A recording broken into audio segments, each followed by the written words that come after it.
ఓం సాయిరామ్. మన బాబా కుటుంబ సభ్యులందరికీ నమస్తే అండి. బాబాగారి ఆశీస్సులతో మీరు ఎప్పుడు సంతోషంగా ఆనందంగా ఉండాలని మనస్ఫూర్తిగా ఆ బాబాగారిని కోరుకుంటున్నాను. ఫ్రెండ్స్, బాబాగారు అంటే ఇష్టమున్న ప్రతి ఒక్కరూ కూడా బాబాగారి కోసం ఒక చిన్న లైక్ ఇవ్వండి. అలాగే మీరు ఇప్పటి వరకు ఎక్కడెక్కడో జ్యోతిష్యం చెప్పించుకుని ఎటువంటి ఫలితం లేక ఇబ్బంది పడి ఉంటే కనుక ఒక్కసారి ఈ గురువు గారిని కాంటాక్ట్ అవ్వండి. ఎందుకంటే ఎన్నో సంవత్సరాల అనుభవం ఉన్న దైవిక శక్తి కలిగినటువంటి గురువు గారండి. ఈ గురువు గారు ఉన్నది ఉన్నట్లుగా చెప్తారు. శ్రీ షిరిడి సాయిబాబా ఆశీస్సులతోటి గురూజీ సుబ్రహ్మణ్యం రాజు గారు జ్యోతిష్యం చెప్తారు. మీ సమస్య ఏదైనా కావచ్చు. భార్యాభర్తల మధ్య సమస్యలు, ప్రేమ సమస్యలు, సంతాన సమస్యలు, విద్య, ఉద్యోగం, వ్యాపారం, స్త్రీ పురుష వశీకరణ 100% చేయబడును. ఇంకా ఎటువంటి సమస్యలు ఉన్నా సరే గురువుగారికి ఈ నెంబర్కి కాల్ చేయండి. ఫోన్ నెంబర్ వచ్చేసి 9908224144.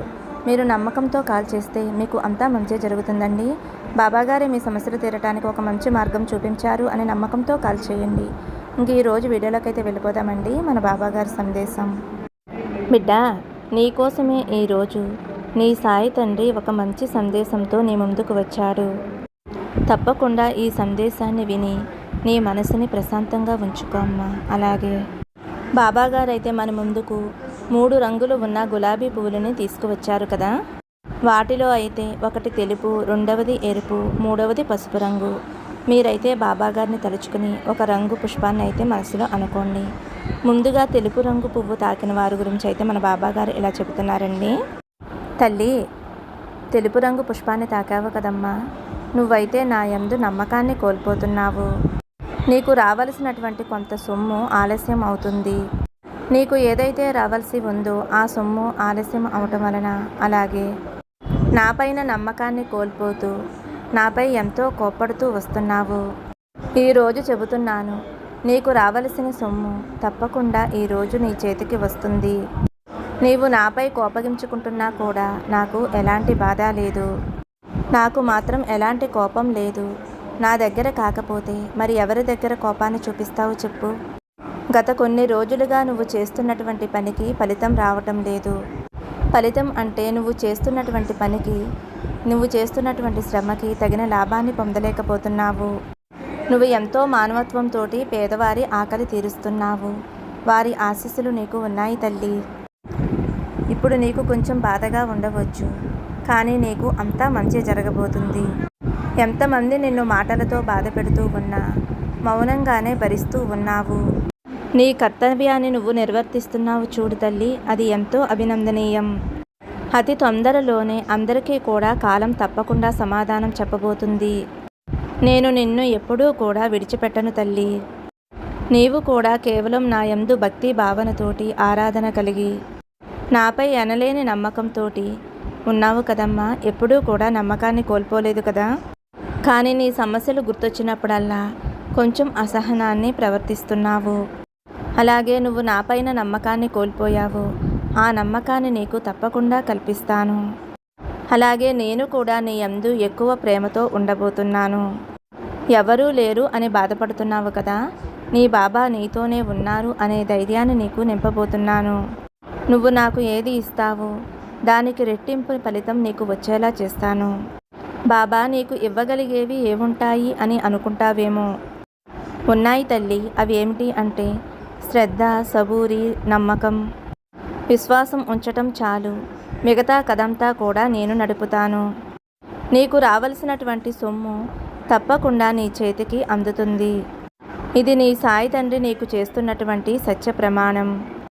ఇప్పుడు ఎరుపు రంగు పువ్వునే అనుకున్నటువంటి వారికి బాబాగారు ఇచ్చే సమాధానం ఏమిటో తెలుసుకుందామండి. చూడు తల్లి, కష్టాలు అనేవి ఎవరికైనా సరే సహజమే. కష్టం వెనుక సుఖం కూడా తప్పకుండా వస్తుంది. దాని గురించి నువ్వు ఎక్కువగా ఆలోచించవద్దు, అలాగే బాధపడవద్దు. నీకు మానసికమైనటువంటి బాధ చాలా ఎక్కువగా కనిపిస్తుంది. అతిగా ఆలోచిస్తూ ఉంటున్నావు. మనసులో ఎంతో వేదన పడుతూ ఉంటున్నావు. అలాగే నీ మనసు అదుపు తప్పి ఉండటం వలన నువ్వు ఏం ఆలోచిస్తున్నావో నీకే అర్థం కావటం లేదు. కాబట్టి మనసుని అదుపులో ఉంచుకోవటం కోసం ప్రతిరోజు కూడా కాసేపు ధ్యానం చేయి తల్లి. నన్ను నమ్మి అనుక్షణం కష్టసుఖాలను నాతో పంచుకునే వారి కోసం, నన్ను నమ్మి నా వెంట నడిచే నా బిడ్డలని నేను ఎప్పటికీ కూడా విడిచిపెట్టను. మనసులో ఎలాంటి భయాన్ని కూడా పెట్టుకోవద్దు. నువ్వు కోరుకున్నట్లే తప్పకుండా అంతా జరిగే తీరుతుంది. త్వరలో నీ కోరిక కూడా నెరవేరబోతుంది. మానసిక సమస్యతోటి తల్లడిల్లుతున్న నీకు ఒక గొప్ప శుభవార్త నీకు అందుతుంది. అలాగే నీ భర్తకి ఒక మంచి పదోన్నతి రాబోతుంది. ఇక మీరు అనుభవిస్తున్నటువంటి కష్టాలన్నీ కూడా తప్పకుండా ఒక ముగింపుకి రాబోతున్నాయి. నువ్వు అందరి పట్ల కూడా బాధ్యతాయుతంగా ఉండు తల్లి.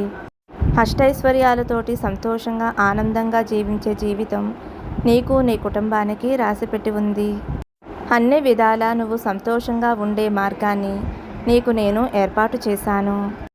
ఇకపై నీకు అంతా మంచే జరుగుతుందమ్మా. నువ్వు కోరుకున్నటువంటి జీవితం నీ చేతిలోకి రాబోతుంది. నిశ్చింతంగా ఉండు. నిత్యం నీ సాయి తండ్రిపై నమ్మకాన్ని ఉంచి నీ పనిని నువ్వు బాధ్యతగా నిర్వర్తించు తల్లి. అలాగే నీకు ఒక మంచి మాట చెబుతాను, తప్పకుండా ఆచరిస్తావు కదా తల్లి. నువ్వు ఆచరించాలి అని చెబుతున్నానమ్మా. రామాయణాన్ని పారాయణం చెయ్యి, సకలం చేకూరుతాయి. ఇందులో నువ్వు ఏమాత్రం కూడా సందేహించవద్దు. రామాయణం తప్పకుండా పఠించు. నీ సంకటాలు అన్నీ కూడా దూరమవుతాయి. నీ కార్యంలో అన్ని విజయాలే ప్రాప్తిస్తాయి. ఇక నీ మనసులో ఉన్నటువంటి వేదన కూడా నీ నుండి దూరం అయిపోతుంది.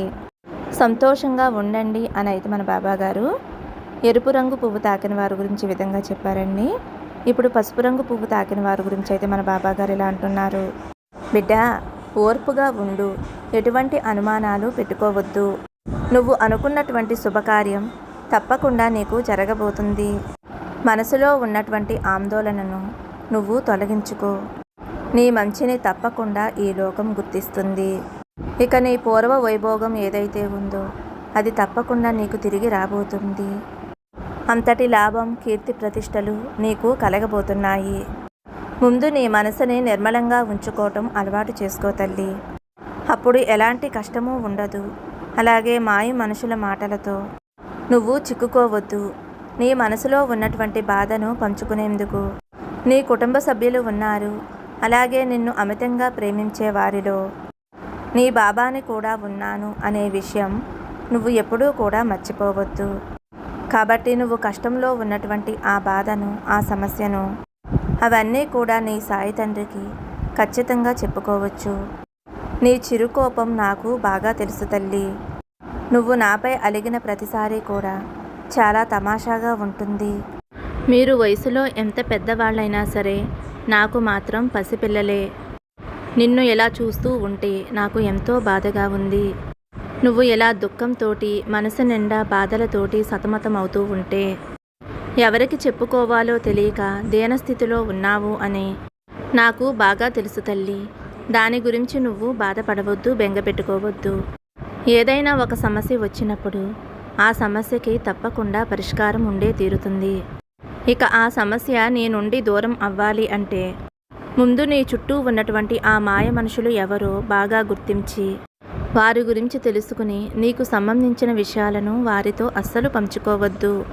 వారితోటి ఆరోపణలు చేయవలసినటువంటి సమయం కూడా వస్తుంది. కానీ నువ్వు మాత్రం మృదువుగా మాట్లాడి వారి మనసును జయించు. అలాగే ఒంటరిని అని ఎప్పుడూ కూడా బాధపడవద్దు. ఈ సృష్టిలో ఉన్నటువంటి ప్రతి ప్రాణి కూడా ఒంటరే. నిజానికి ఈ సృష్టి మొత్తం ఒంటరే. కానీ భగవంతుడు మీకు మాత్రం ఎప్పుడూ తోడుగా ఉండే తీరుతాడు. కాబట్టి ఒంటరి అనే మాట ఎప్పుడూ కూడా నీ మనసులోకి చేరనివ్వద్దు. ఇక అడుగడుగునా కూడా నీ సాయి తండ్రి నీకు తోడుగానే ఉంటున్నాడు. నువ్వు ఒక్కసారి మనస్ఫూర్తిగా మనసారా కళ్ళు మూసుకుని నీకు ఇంతకు ముందు ఏవేవి సంఘటనలు జరిగాయో, అలాగే నువ్వు ఏవేవి ప్రమాదాల నుండి బయటపడ్డావో అవన్నీ కూడా గుర్తు చేసుకో. అప్పుడు నీకు తప్పకుండా అవగతం అవుతుంది తల్లి. నీ సాయి తండ్రి నీ వెంటే ఉండి నీకు వచ్చిన ప్రతి సమస్య నుండి ఎలా బయటపడవేస్తున్నాడో తప్పకుండా నీకు అవగతం అవుతుంది. కష్టాలది సుఖాలది ఏముంది, కష్ట సుఖాలు వస్తూనే ఉంటాయి. ముళ్ళు రాళ్ళు ఎదురవుతూనే ఉంటాయి. కొందరు వ్యక్తులు రాక్షసుల్లా ప్రవర్తిస్తూ ఉంటారు. కానీ అలాంటి వారిని నువ్వు తప్పకుండా జయించాలి అంటే వారి ముందు నువ్వు ఒంటరిని అనే భావనని వ్యక్తపరచవద్దు. ఎప్పుడైతే నువ్వు వారి ముందు ఒంటరిలా నీకు నువ్వే తప్పించిపోయి వేదనకి గురవుతావో వారు నిన్ను ఇంకాస్త ఇబ్బందులు పెట్టే అవసరమైతే ఉంటుంది. నీకు నువ్వు ధైర్యంగా ఉండు తల్లి. భగవంతుని యొక్క తోడు నీకు ఎప్పుడూ ఉంటుంది. అలాగే ఒకరిని ఇష్టపడ్డావు కదమ్మా, వారితో వివాహం జరగాలి అని కోరుకుంటున్నావు కదా. తప్పకుండా నువ్వు కోరుకున్నట్లుగానే ఆ వ్యక్తితోటి నీకు వివాహం జరుగుతుంది. మీ వివాహానికి పెద్దలు ఒప్పుకుంటారా లేదా అని కూడా ఆలోచిస్తున్నావు. వారి పెద్దలు మీ పెద్దలు ఒప్పుకుని మీకు వివాహం చేసేలా చేసే బాధ్యత నాదమ్మా. ఆ బాధ్యత నాకు అప్పగించు, నేను చూసుకుంటాను. నువ్వు కోరుకున్న వ్యక్తితోటి వివాహం జరిగి నువ్వు ఎంతో సంతోషంగా ఆనందంగా ఉంటావు. సర్వే జన సుఖినో భవంతు. సమస్తం సద్గురు సాయినాథార్పణమస్తు. శుభం భవతు. జై సాయిరామ్.